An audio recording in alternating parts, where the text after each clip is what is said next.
February 2024. Outgunned 5-1, Ukrainian troops pulled out of Avdiivka. The Russians not only had many more soldiers and shells to send into battle, they also had planes to launch heavy glide bombs that can rip through fortifications. Ukraine couldn't go all out, but it didn't know when the next tranche of US military aid would arrive.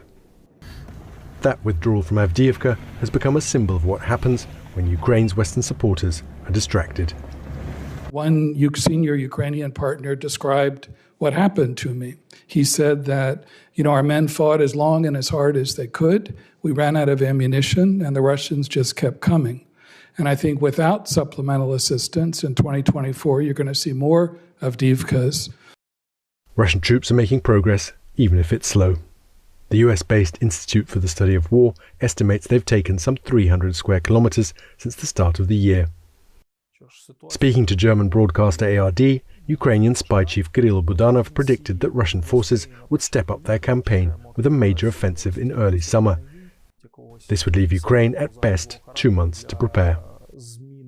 According to Budanov, Russia wants to take the remaining parts of Donetsk region still controlled by Kiev, focusing in particular on the key logistics hubs at Kramatorsk and Pokrovsk. That makes the next few weeks in Washington crucial, says Ukrainian military expert Oleksandr Musienko.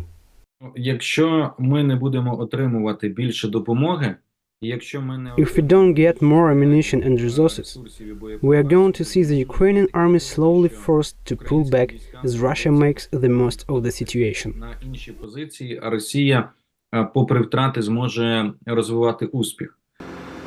It's not just the Donetsk region that's seen an uptick in fighting in recent weeks.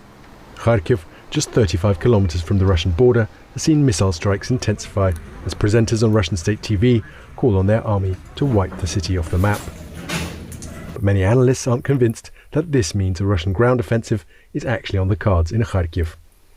Russia will, I'm sure, increase its attacks in Kharkiv. I think we will probably see them concentrate some troops near the border to make it look like they're ready to attack. It's all about forcing the Ukrainian army to spread itself out and draw down troops from the east. With aid still stuck in Washington, some military sources in Kiev have been giving ever more alarmist briefings. And even if you don't take these at face value, it is getting much harder just to hold on to territory. Ukrainian forces are digging in behind the front lines, using what they have. Their leaders can't plan much further ahead than that. A year ago, Ukraine was asking for Western aid to help retake Russian-occupied territory.